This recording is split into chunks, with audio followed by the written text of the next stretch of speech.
In 2011, the Metropolitan Museum of Art opened new galleries for its Department of Islamic Art. As a curator, I knew our visitors would experience extraordinary works of art created over the last 1400 years. But we also wanted to give our visitors an experience of space and architecture and to show something of the living traditions in the Islamic world. The result is the Patti Cadby Birch Court, a Moroccan court built inside the Metropolitan Museum over several months in 2011. It took a team of experts, from curators and historians to designers and craftsmen, of course, to make the Moroccan court, using traditional methods that go back to the 15th century. Our work began with a journey to Fez. The world has changed so much and traditional crafts are dying out very, very fast. But to the credit of the Moroccan government, they've taken this so seriously over the years that they've managed to preserve in Fez and other centers the traditional methods.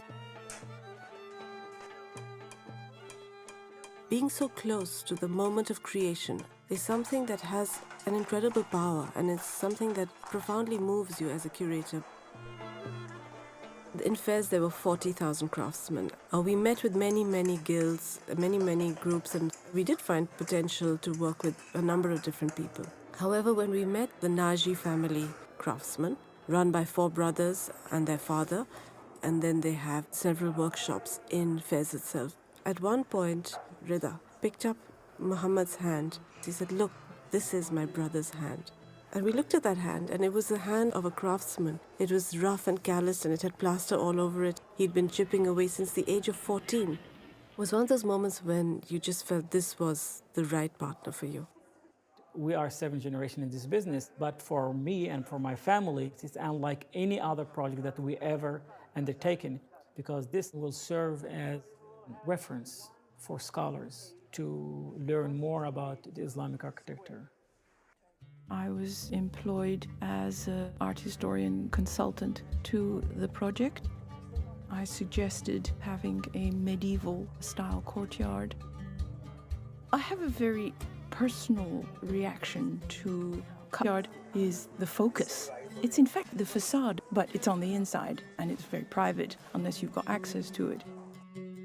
The Moroccan inspiration for the courtyard is the madrasas of Fez.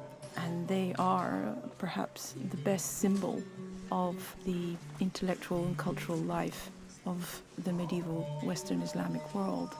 The madrasa was a residence for students who formed the backbone of the education and political life, which will then serve to maintain the urban civilization as they know it.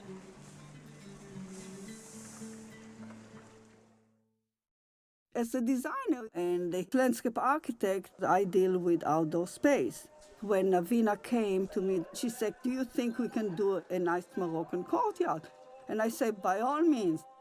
Most people who go to Morocco and look at the Moroccan architecture, they look at the court in terms of objects, the beautiful tile, the beautiful wall, but they don't look and see the space, the outdoor space and the meaning of the void and the mass. You see how elaborate it is, but how simple it is.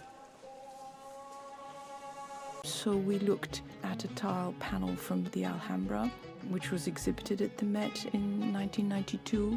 It's very bold. If we were to adapt the scale exactly, we would end up with very big stars all over our walls. And we found that in general, the scale in Moroccan monuments is much smaller than the Alhambra patterns. So the challenge was, how were we going to reduce the width of that wide strapwork to make it suitable for our scale? The incredible thing we learned is that if you add a millimeter of width to your wide strapwork, your stars become huge. If you take a millimeter away, they become small. It's incredible how much effect the width of the strapwork has on the overall pattern. In the end, we were all in Morocco, in the workshop, trying desperately to make this work out. The craftsmen themselves wanted to make it smaller. I was holding out for as much white as possible and not able to do it on the computer. We tried painting it on the wall, we tried printing it out in various stages. In the end, Ahfa Stein, our designer, took scissors and cut pieces of star and strapwork out and physically created a pattern to show us how the scale could be adapted. It was a very medieval solution in the end, and it was a very, very exciting moment in the whole thing. You had to see the totality, the shape, the form, and the location. When you look at the wall, you see there are 70 different distinct pieces, like a puzzle fitting into each other to create the design.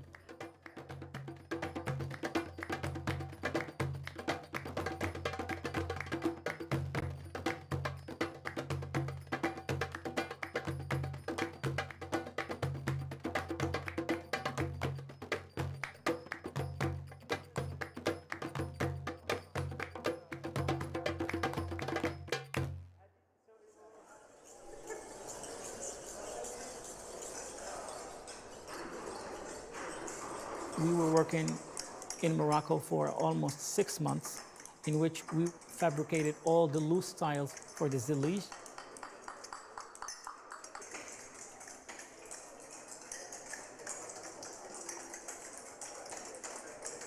The wood was carved in Morocco out of cedar from the Atlas Mountains of Fez. We used some of the best wood carver in the city, and it was very difficult in terms of the intricacy of the pattern. We were convinced that the only way we would do this project was if the craftsmen actually came here.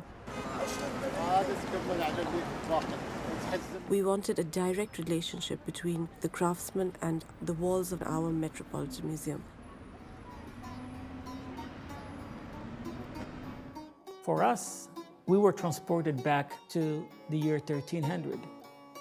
It was clear to my team that we had to use only the elements and the tools that has been used for centuries. For instance, the plaster on the walls, they were smoothing it with their hands.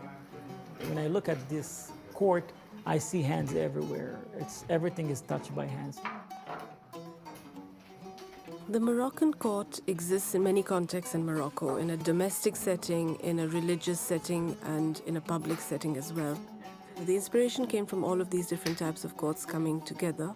Without making a historical reproduction, we wanted to be historically authentic. We had to do things very close to the original way.